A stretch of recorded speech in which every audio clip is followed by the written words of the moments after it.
어, 1986년 그 미국의 애리조나 주에서 그 보석상을 하고 있던 그 보석상인이 우연치 않게 그 수석 전시하는 곳에 들리게 됩니다. 그리고 그곳에 한 돌멩이에 그 15달러라고 값이 정해진 그것을 보고 깜짝 놀랐. 그것은 사파이어 원석이었기 때문에 그래서 눈이 희둥그레지면서 정말 이거 15달러냐 주인에게 물었더니 거기 주인은 비싼 줄 알고 5달러를 깎아서 그럼 10달러 가져가세요. 10달러에 가져오게 됩니다. 그것을 가공해서 이제 뭐 목걸이 또 팔찌 반지 이런 것을 가공해가지고 팔게 됐는데 228만 달러 우리나라 돈으로 23억 10달러면 사실은 우리나라 뭐 만 원 정도밖에 안 되잖아요. 근데 그것이 23억으로 이제 귀한 이제 보석이 되었습니다. 알지 못하는 사람에게는 하나의 10달러의 돌멩이였지만 아는 사람에게는 23억이 되는 이 보물덩어리가 되었다는 사실. 오늘 하나님께서 오늘 저와 여러분 한 사람 한 사람 그냥 길가에 굴러다니는 그런 돌로 만드시지 아니하고 당신의 형상을 따라 천하보다도 귀한 이 세상에 그 무엇으로도 바꿀 수 없는 생명을 주신 하나님의 형상으로 지음받은 오늘 저와 여러분들이신 것을 믿으시기를 바랍니다.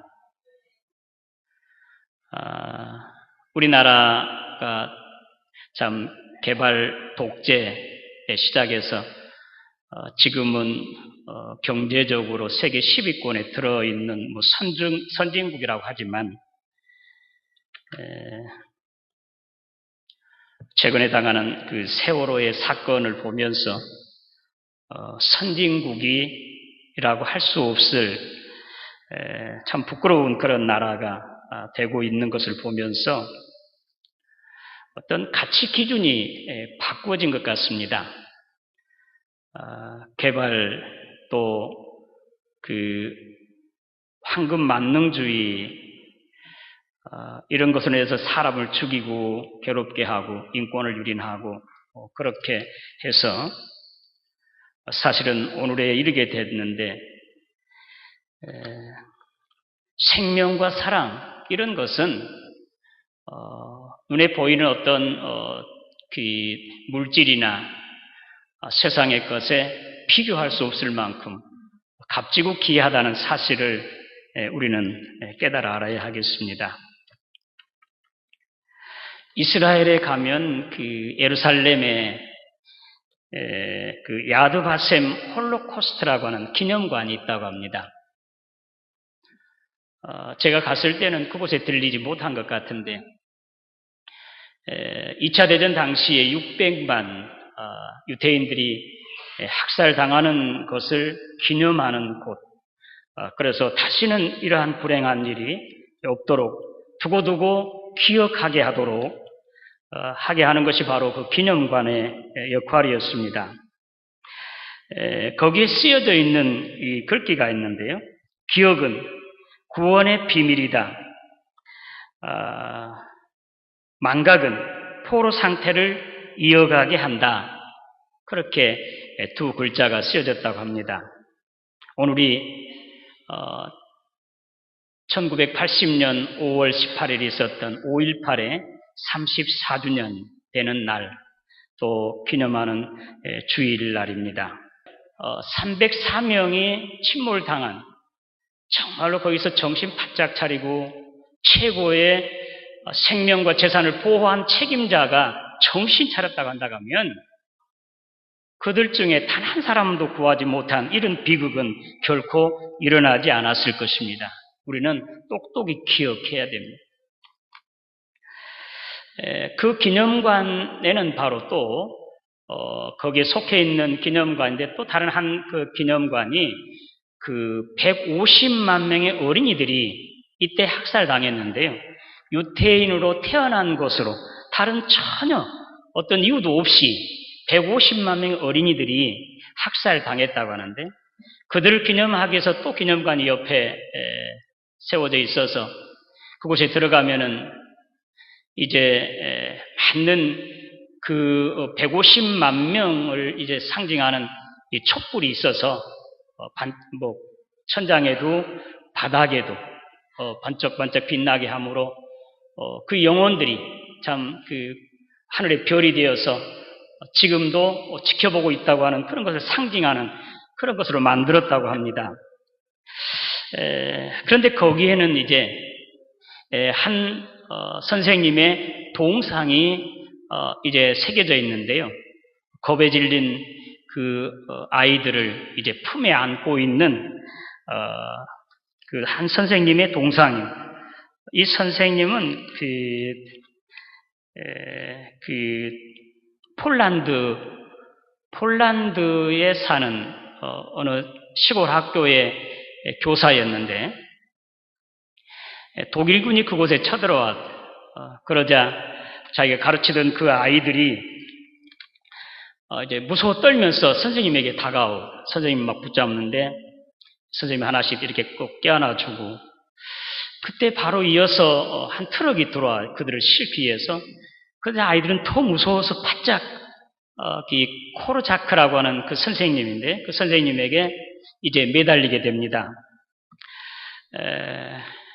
그러자 이제 독일군이 들어와서 이제 군데군데 이제 드문드문 있는 그 유대인들의 아이들을 이제 이렇게 잡고 이제 트럭으로 실려고 하고 이 코르자크 선생은 그 아이들을 이제 붙잡고 그 아들과 함께 이제 그 트럭으로 같이 가게 되는 그러자 독일 군인들이 당신은 여기 올 필요 없다 하면서 그를 떼어놓으려고 하니까 아니다 나도 같이 가겠다 하면서 이제 트럭에 같이 오르게 됩니다. 그러면서 아이들에게 하나님께서 기도드리자. 그럼 하나님께서 평안을 주실 것이다. 내가 너희들과 같이 가니까 무섭지 않지? 예, 하나도 안 무서워요. 하면서 아이들 트럭을 타는데 그 사실을 알고 그가 폴란드인인 것을 알고 그 코르자크 선생을 이제 끌어내리려고 하니까 아니다. 나 이들과 같이 가겠다. 내가 가르치고 사랑하는 이들이 죽음의 자리로 내가 어떻게 이들만 보낼 수 있겠느냐.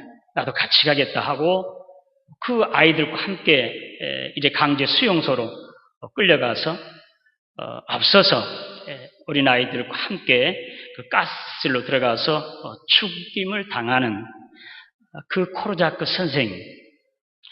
그 코르자크 선생이 바로 그 기념관의 뒷뜰에 두려워 떨고 있는 아이들을 이렇게 두 팔로 이렇게 감싸고 있는 그 동상의 모습이 보는 사람들로 하여금 참으로 숙연하게 하는 그러한 이제 모습이라고 합니다.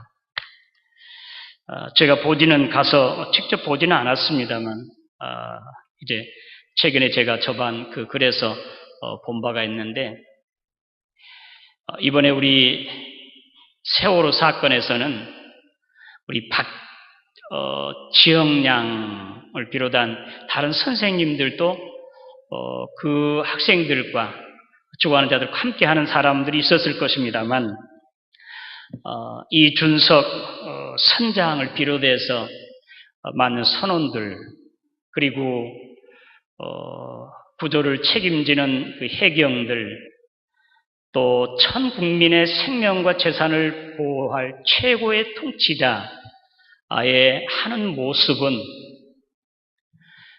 그들은 바로 코르자크 선생의 모습에 정말 비교할 수가 없다고 할 수 있겠습니다. 예수님께서 나는 선한 목자라. 선한 목자는 양들을 위해서 목숨을 버리거니와 싹구는 이제 그렇게 하지 아니하고 이리가 오면 도망가고 이리가 그 양들을 다 해친다고 그렇게 말씀하셨는데 바로 그 모습이 오늘 세월호 사건에서 똑똑하게 보았습니다.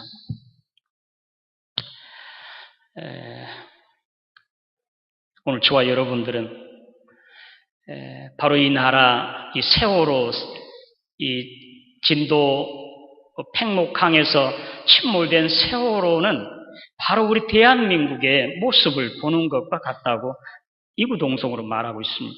언제 그 사건이 여기저기에서 터져날지 지금 예측을 못할 만큼 지금 두려움에 쌓여 있는 상태입니다.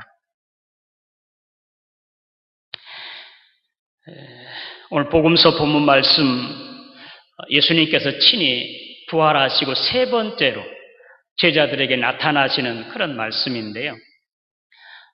베드로와 또 도마, 야고보, 요한 등 7 제자들이 실망과 좌절 또는 죄책감에 빠져서 그들이 전에 하던 대로 갈릴리 바다에서 그물을 내려봅니다만 그들의 그런 마음 상태에서나 전혀 고기 한 마리 잡지 못하고 밤새워서 한 마리 고기도 잡지 못함. 아침이 되어서 이제 그 호숫가 갈릴리 바다 가에서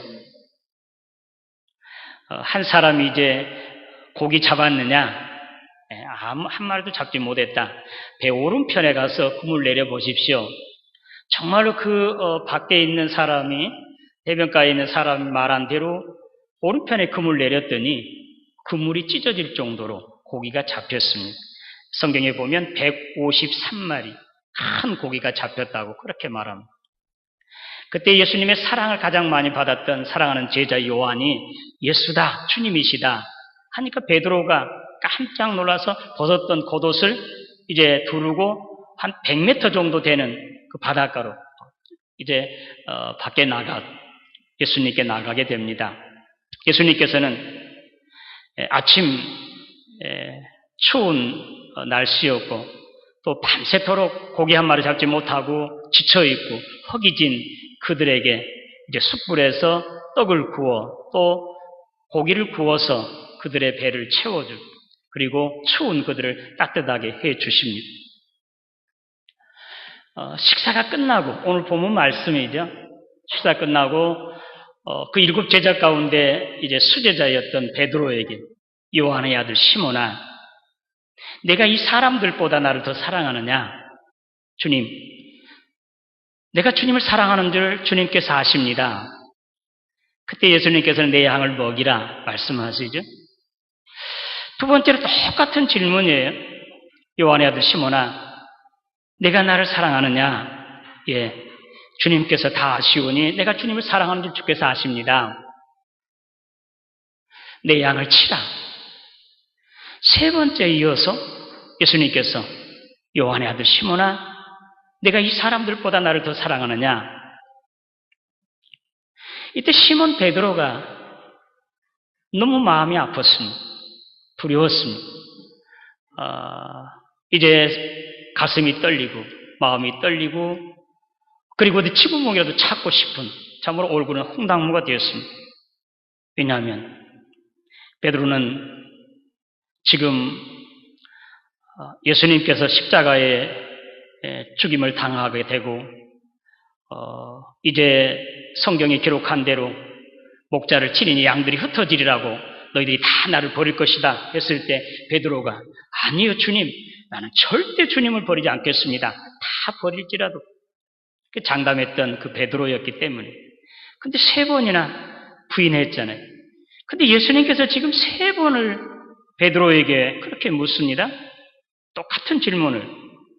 그리고 또 그 자리가 바로 안나스 대제사장에서 이제 숨어 이제 떨림 가운데 들어왔다가 하속들이 함께 추워서 이 숯불을 쬐고 있는데 자기도 이렇게 쬐면서 그 사람들, 거기에 관련된 사람들에게 예수를 모른다고 3번이나 부인했던 그 베드로. 지금 숯불이 펴져 있습니다. 그리고 3번을 거듭 물어보십니다. 베드로가 어떻겠습니까? 오늘 말씀, 사랑이 다요 최고라고 말하겠습니다. 예수님께서 실망과 좌절에 빠졌던 또 죄책감에 아파하던 제자들에게 친히 이제 고기를 많이 잡게 하고 또 떡과 물고기를 구운 고기를 그들에게 주면서 이제 이러한 죄책감과 두려움 또 절망 가운데 빠진 자들에게 다시금 그들에게 새 소망을 안겨주고 또 주님께서 그들을 얼마나 사랑하시는지 그들의 또 사랑을 확인함으로 말미암아 베드로에게 수제자, 선임 제자로서의 그러한 사명을 또 직분을 다시금 인정해주고 회복시켜주는 그러한 이제 순간이었습니다. 이때 세 가지 물음이에요. 세 번 똑같은 물음. 요한의 아들 시몬아, 네가 나를 사랑하느냐? 내 양을 먹이라, 내 양을 치라, 내 양을 먹이라. 이 목회 또는 우리가 모든 이 세상에 살아가는데 가장 중요한 것, 최고, 최초, 가장 기초가 되는 건 바로 이 사랑이라고 할 수가 있겠습니다. 사랑. 예수님께서 한 율법교사가 계명 중에 가장 큰 계명이 어떤 것입니까? 라고 물었을 때 내 마음을 다하고 뜻을 다하고 힘을 다하여 주 너희 하나님을 사랑하라. 이것이 크고 첫째 되는 계명이요. 둘째는 이것이니 내 이웃을 내 몸과 같이 사랑하라. 이것이 바로 율법과 선지자의 대강령이니라 그렇게 주님께서 말씀을 하셨습니다. 하나님이 가르치신 것, 하나님의 말씀 가장 중심은 최고는 바로 사랑하는 것. 예수님께서 마지막 이제 부활 승천하시면서 제자들을 가르치시는 것이 바로 다락방 강좌에서 마지막 가르침이 세 계명을 너에게 주노니 서로 사랑하라. 내가 너희를 사랑한 것 같이 너희도 서로 사랑하라. 너희가 서로 사랑하면 이로써 모든 사람이 너희가 내 제자인 줄 알리라. 그렇게 주님 말씀하셨습니다. 사랑하는 것. 이것이 바로 우리 주님께서 가장 원하신 것이고 오늘 이 세상을 살아가는 저와 여러분들에게 가장 귀한 것이고 최고, 가장 기본이 된다는 사실을 친히 말씀을 하고 있습니다. 첫 번째로 베드로에게 요한의 아들 시몬아 내가 이 사람들보다 나를 더 사랑하느냐? 라고 하는 그런 물음이 거기에 주석을 표현했는데 다른 원서에는 또 이렇게 기록되었던 이것들보다 나를 더 사랑하느냐? 이 사람들보다 나를 더 사랑하느냐라고 물으신 것은 이 사람들이 다 버려도 나는 주님을 버리지 않겠다고 하는 거기에 대한 이제 대답을 듣고자 하는 것이었고 이것들보다 나를 더 사랑하느냐라고 말씀하신 것은 지금 베드로에게서 이것들은 바로 고기, 또 그물, 배, 그리고 동료 친구들이었습니다.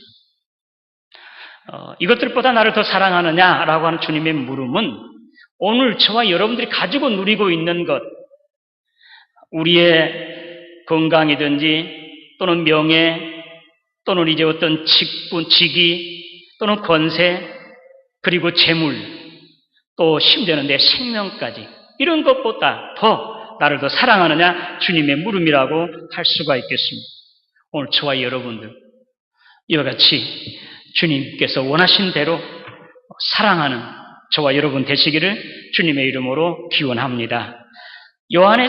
주님의 가장 사랑을 많이 받았던 요한 사도예요. 요한일서 4장 7절 이하에 사랑하는 자들아 우리가 서로 사랑하자.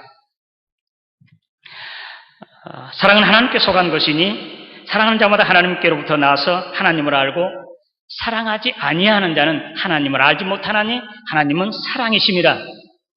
사랑하는 것 이것이 바로 하나님께서 우리가 원하신 것이고 사랑하는 자가 바로 주님을 따르는 자, 주님을 믿는 사람하고 주님 안에 거하는 사람.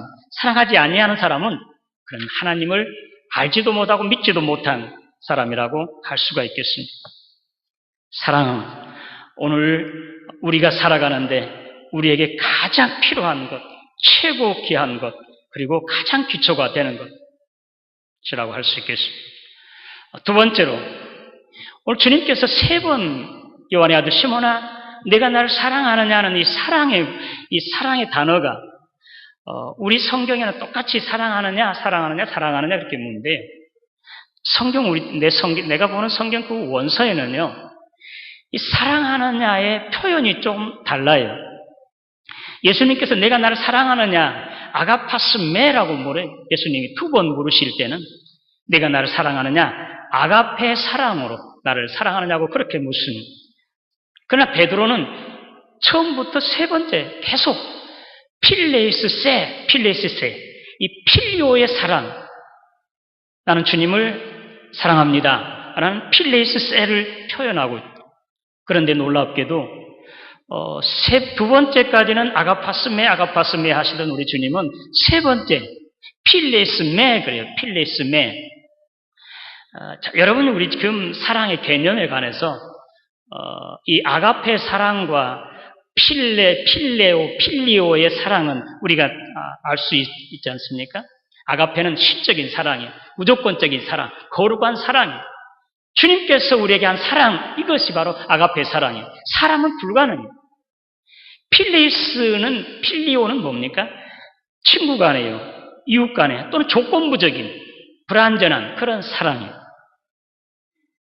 주님은 우리에게 아가페 사랑을 하시지만 오늘 우리는 아가페 사랑은 불가능한, 조건 없이는 안 된 이 필요의 사랑밖에 할 수가 없습니다. 그러나 마지막 3번째로 주님께서 필레이스메 물어보심으로 말미암아 베드로가 필레이스세 그렇게 대답한 것 같이 우리가 조건부적인 이웃과의 다른 사람과의 그런 사랑도 최고의 사랑, 이것이 바로 아가페 사랑과 똑같은 것을 친히 말씀하고 있는 것입니다. 주님께서는 우리에게 조건 없이 이미 우리가 원수였을 때, 죄인 되었을 때 우리를 사랑하심으로 독생자를 주시고 주님께 모든 걸 다 내어주신 아가페 사랑을 하셨습니다. 그러나 우리는 주님으로부터 이런 사랑을 받았습니다. 그렇기 때문에 우리가 이런 사랑을 주님께 하고 다른 사람들에게, 이웃에게 이 사랑을 베풀어야 됩니다. 조건부적인 사랑이에요. 내가 주님의 사랑을 받았으므로, 내가 이와 같은 직분을 받았으므로 이렇게 우리는 사랑을 해야 되는 것입니다. 예수님께서 친히 친구를 위해서 목숨을 버리면 이보다 더 큰 사랑이 없느니라 그렇게 말씀하셨습니다. 우리가 정말로 이웃을 어떤 조건부적이라도 최고의 사랑하면 이것이 바로 더 큰 사랑이 없다고 주님 말씀하신 것 같습니다. 그래서 사랑하는 사람, 정말 그를 위해서 목숨까지도 내어놓을 수가 있습니다. 베드로는 바로 이런 사랑을 함으로 말미암아 오늘 마지막 절에서 이제 내가 젊어서는 스스로 띠뛰고 다녔지만은 늙어서는 다른 사람이 너를 이끌어서 이제 띠를 띠고 너를 이끌어 갈 것이다라고, 베드로가 어떤 죽음을 죽을 것인가, 어떤 죽음으로 하나님께 영광을 돌릴 것인가 라고 그렇게 말씀을 하고 있습니다. 베드로가 순교를 당합니다. 코바디스라는 영화 보신 분들이 있습니다. 로마의 네로 황제의 이제 핍박 때, 기독교 핍박 때 이제 성도들이 베드로를 피신시켜요. 당신은 살아서 더 복음을 전해야 되지 않겠습니까? 로마를 떠나는데 주님께서 십자가를 지고 베드로를 향해서 와요. 주여 어디로 가시나이까? 코바디스라는 말이잖아요. 내가 십자가를 지지 아니하니까 내가 십자가를 지기 위해서 간다.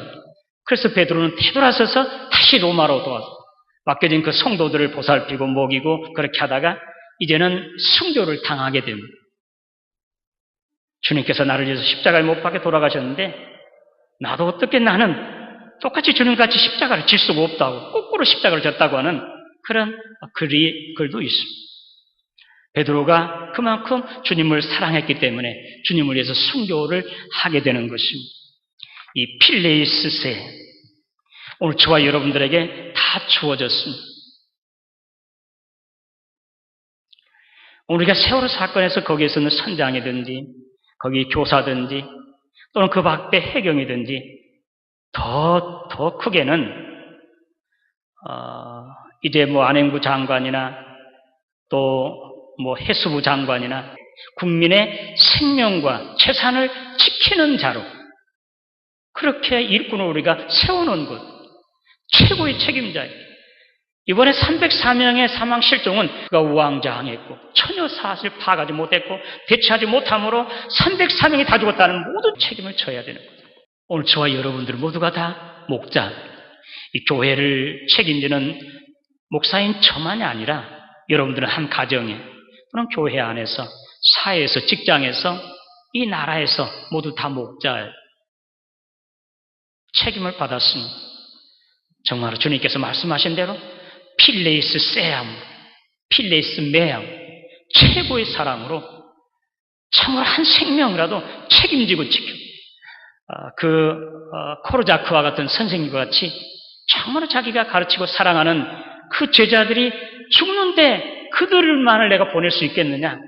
앞장서서 그들의 그 두려움을 조금 덜어주면서 함께 죽어갔던 그 코르자크라고 하는 그 선생님과 같이 오늘 저와 여러분들이 이러한 목자가 되기를 주님의 이름으로 기원합니다.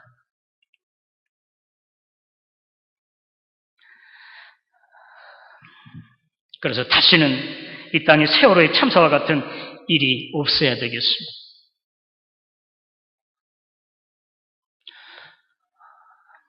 마지막, 사랑하십니까? 오늘 설교 제목입니다. 2000년 전에 실망과 좌절에 빠졌던 죄책감에 빠져있던 디베라 바닷가에 고기 잡는 제자들에게 찾아와서 요한의 아들 시몬아, 내가 나를 사랑하느냐? 라고 물었던 우리 주님은 지금 오늘 이 자리에 우리 성광교회 주님은 찾아오셨습니다. 사랑하는 철동아, 내가 이 사람들보다 나를 더 사랑하느냐? 너의 명예, 재산, 생명보다 나를 더 사랑하느냐? 묻고 계십니다. 사랑하는 아들아, 사랑하는 딸아, 내가 나를 사랑하느냐? 주님은 지금 오늘 저와 여러분들에게 묻고 계십니다. 베드로처럼 주여 모든 것을 아시오니 내가 주님을 사랑하는 줄 주께서 아시나이다. 이런 사랑 고백하는 오늘 저와 여러분 되시기를 주님의 이름으로 기원합니다.